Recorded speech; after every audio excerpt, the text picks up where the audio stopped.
સાત સંગતજી, આ બધો જે માહોલ છે એ અમારા જયંતિભાઈને આભારી છે. તો મોર પીછાથી રળિયામણો લાગે છે, પીછા ન હોય તો મોર બાંડો લાગે. આ મને કામ કરનારા મારા હાથ પગના રૂપમાં મહાત્માઓ ન મળ્યા હોત તો આ બાબાજીનું કામ આટલું થયું ન હોત. તમે જુઓ છો કે કેટલો વંટોળ આવે છે, પણ બોલે એને બોલવા દઈએ, આપણે ગુરુ ભક્તિમાં મસ્ત રહીએ. मुझे कौन पूछता था तेरी बंदगी से पहले, मैं तो बुझा हुआ दिया था तेरी रोशनी से पहले. કોણ પૂછતું તું મને? અવતારવાણીની અંદર શબ્દ આવે છે કે જો સદગુરુ કા કામ કરે તો સદગુરુ રોશન નામ કરે. ગામમાં કે સોસાયટીમાં બી લોકો પૂરા ઓળખતા ના હોય પણ એને દુનિયાના લોકો ઓળખતા થઈ જાય. જો સદગુરુ કા કામ કરે તો સદગુરુ રોશન નામ કરે, અને જેનું નામ રોશન કરે બાકીના દેખનારા ગાજે. બીજો એક શબ્દ છે કે ઘર ઘર તેરી પૂજા હોગી, ઘર ઘર હોગા જય જયકાર.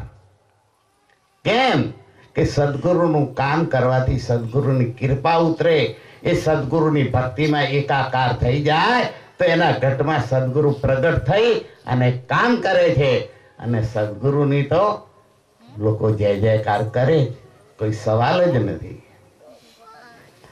સદગુરુની પૂજા કરે, ઘટમાં સદગુરુને પ્રગટ કરીએ તો.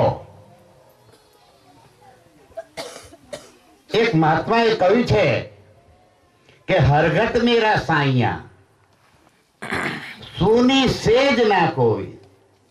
મનુષ્ય માત્રમાં જીવતા તમામ ની અંદર, સજીવની અંદર પરમાત્માનો નિવાસ છે. પણ પૂજા બધાની થતી નથી, નમસ્કાર બધાના થતા નથી, લાઈનો નમસ્કારની બધાની થતી નથી. કેમ? બધામાં પરમાત્મા તો છે જ, છતાં કેમ પૂજા નથી થતી? કારણ કે એમાં પરમાત્માનો વાસ એ ગંદકીમાં ઢંકાઈ ગયો છે. કૂતરા જેવું કૂતરું જો બેસવું હોય તો બે પગે જગ્યા સાફ કરીને બેસતું હોય તો આ તો ત્રિલોકી નાથ છે સદગુરુ તો. વેર ઈર્ષા નફરત કાવા દાવા કપટ ઝપટ આ ગંદકીઓ ભરી હોય ત્યાં આગળ સદગુરુ પ્રગટ થાય ખરો? તો હરઘટ મેરા સાઈયા, સોની સેજ ન કોઈ. પણ રહસ્ય ખોલીને કહે છે કે બલિહારી ઉસ ઘટ કી કે જીસ ઘટ પ્રગટ हो. જેમાં પ્રગટ છે એની બલિહારી છે, એની પૂજા થાય છે, એનો મહિમા ગવાય છે, એને નમસ્કાર માટે લાઈન લાગે છે. આ સદગુરુ માટે છે, આપણા માટે નહીં.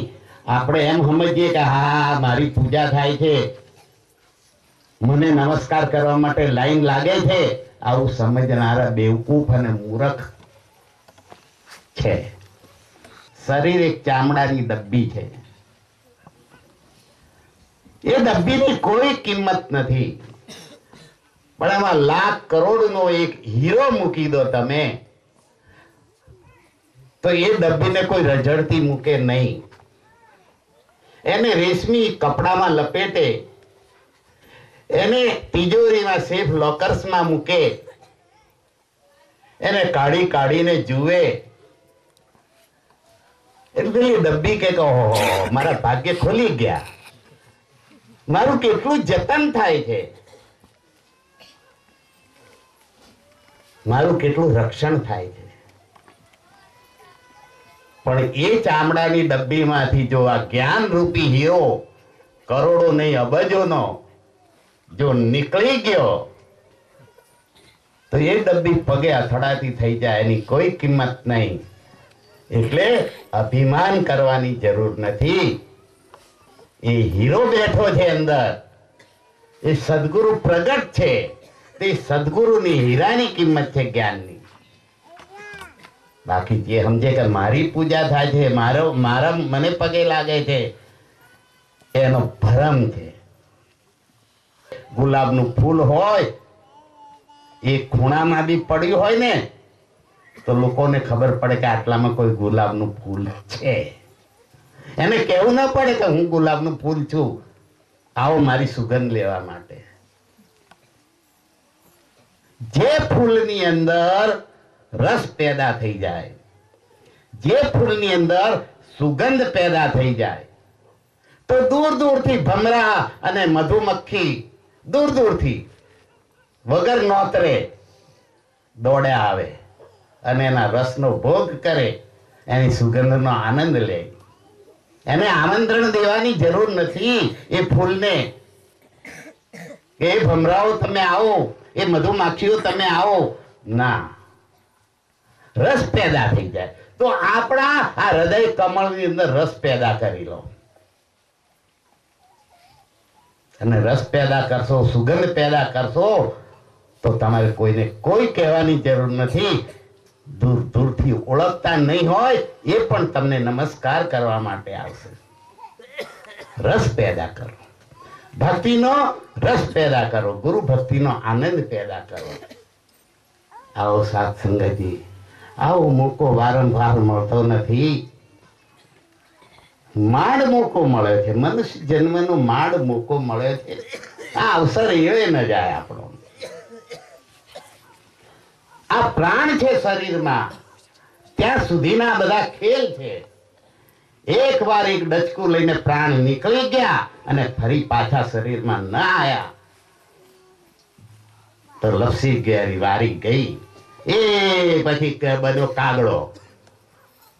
પહેલો જન્મ કાગડાનો અને છેલ્લો જન્મ કૂતરાનો. આ ગોળ ચક્કર છે 84 નું, બંગડીઓ એવી રીતે રીંગ થયા.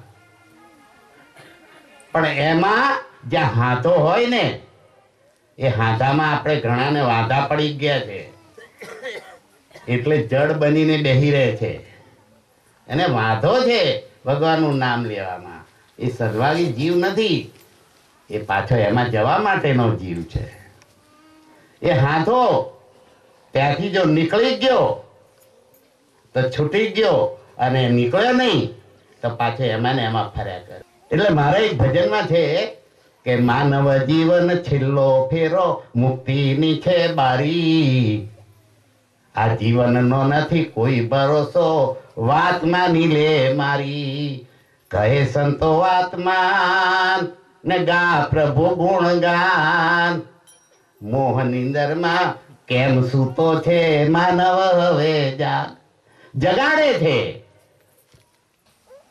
આમાંથી ઘણા જાગી જાય છે.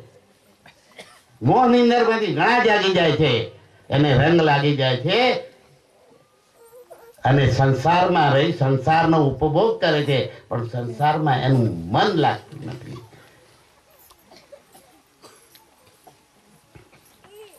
એટલે કહે છે મને ગુરુજીનો સનેડો લાગ્યો. સનેડો એટલે સ્નેહડો, સ્નેહ એટલે પ્રેમ. કે મને ગુરુજીનો સનેડો લાગ્યો રે, ગુરુ વિના હવે ગમતું નથી. એને ગુરુ વગર ગમે નહીં. ગુરુના દર્શન કરે, મન પાક પાવન થઈ જાય.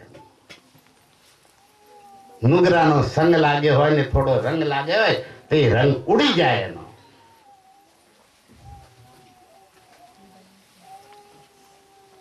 તો ભક્તિનો રંગ લાગી જાય અને માયાનો રંગ એનો ઉડી જાય.